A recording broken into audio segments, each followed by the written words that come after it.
More drum processing, yes. I have created another beat and I'm gonna show you what I've done to it.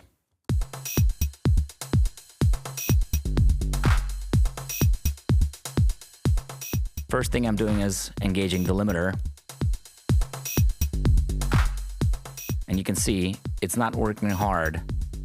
It's just catching that clap. And often you have signals on your entire drum bus that stick out in a way regarding the peak level.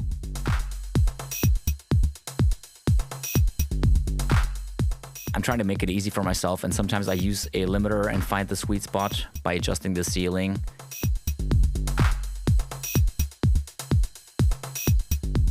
That's a really handy way of catching a few peaks that should be tamed a tiny bit.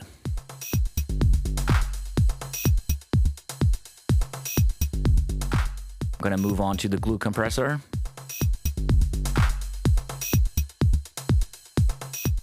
And as very often, it sounds really gorgeous. It tightens the whole signal up. It makes it more punchy. The kick comes through better. The glue is very often a winner plugin, especially on drum bus or mix bus, or actually on anything. It's a really very nice sounding compressor. Okay, let's move on to multiband dynamics. Definitely not using it all the time, but for the sake of the tutorial, I'm going to use it and try to shape the sound a tiny bit. Let's play it bypassed and then with processing.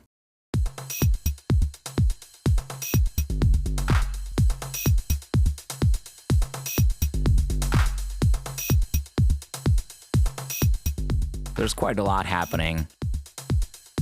It has this enhancing and making a sound fresher effect. And especially if you have a bit duller, cardboardy drums, the multiband compressor can definitely sparkle things up and make them more in your face and a bit tighter as well.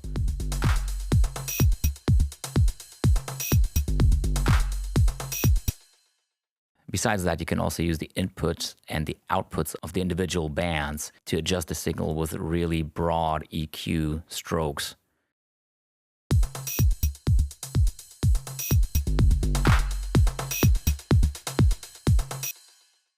I use this as a really broad, gentle, almost like a mastering EQ to shape the signal a bit more into this or this direction. So definitely a yes for a multiband compressor. I'm going to move on to the M-Auto Dynamic EQ by Mulder Production, which is a dynamic EQ and very similar to a multiband compressor. The biggest difference here is that the multiband compressor is split by crossovers between the bands you're using.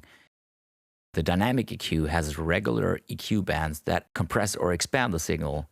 And before I continue explaining, I will rather show you what I mean.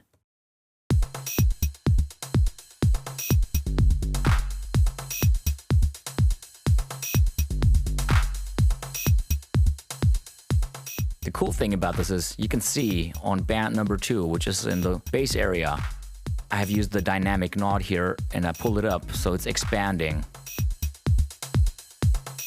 I'm going to exaggerate this. This means this band is getting pushed up, triggered by the kick drum. It's not a constant adjustment such as this, but only in a dynamic way with the music.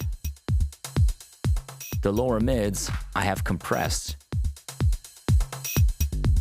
Let me deactivate the compression part.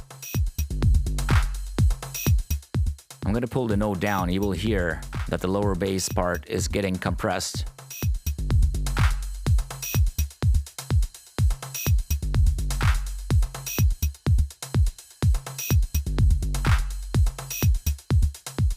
The same thing for the highs. I've raised the overall highs, but I've pulled down the note. So in the end, this is nothing else than using a de-esser.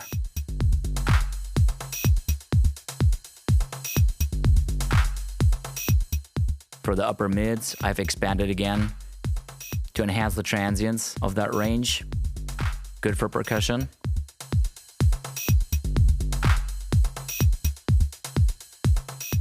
Bypass.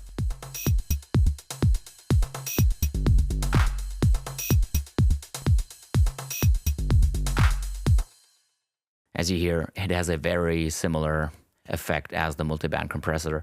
It's just sometimes a bit more convenient, especially because you can shape your bands as you want with a really narrow cue or not. On the multiband compressor, you just have a band which is split by the crossovers. So much to that. Another thing I can highly suggest is using strong parallel compression. Let me show you.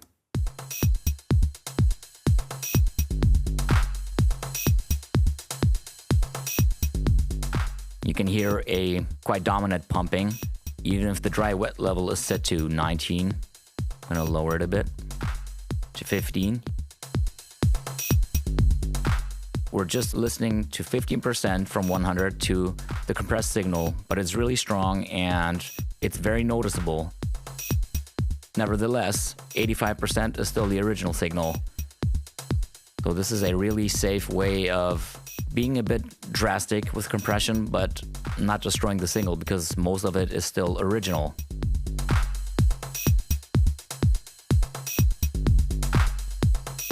Yeah, the pumping makes the whole thing come to life. And I will shortly switch to 100% wet.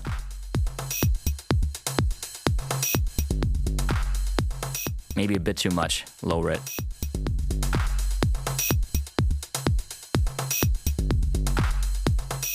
Balancing it out again.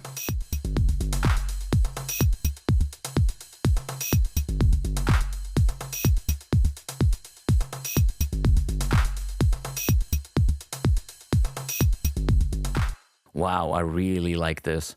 To be honest, from all the examples I've tried right now, I've liked this the best, together with the glue. The glue and this maybe also together can work wonders of bringing some punch and breath and a tiny bit of pumping blended in. The last little thing for this tutorial I'm gonna show is completely different. It's again the M Stereo spread by Melder Production. I want to show you like a lazy and maybe sometimes interesting way of applying some stereo manipulation on the drum bus.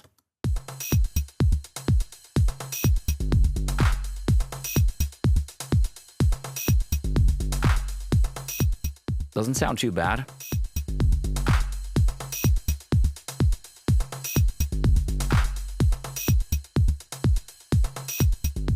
If I understood right, at least that's how I can read it in the help menu, which is here the question mark, that this is like a crossover, or let's say a frequency where the spread starts. So anything below 281 hertz should be untouched.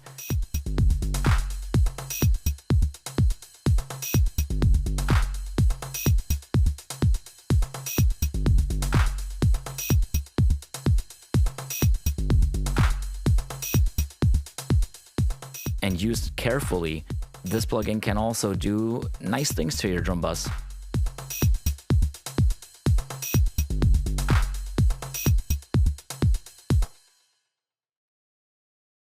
So much to this beat and the processing.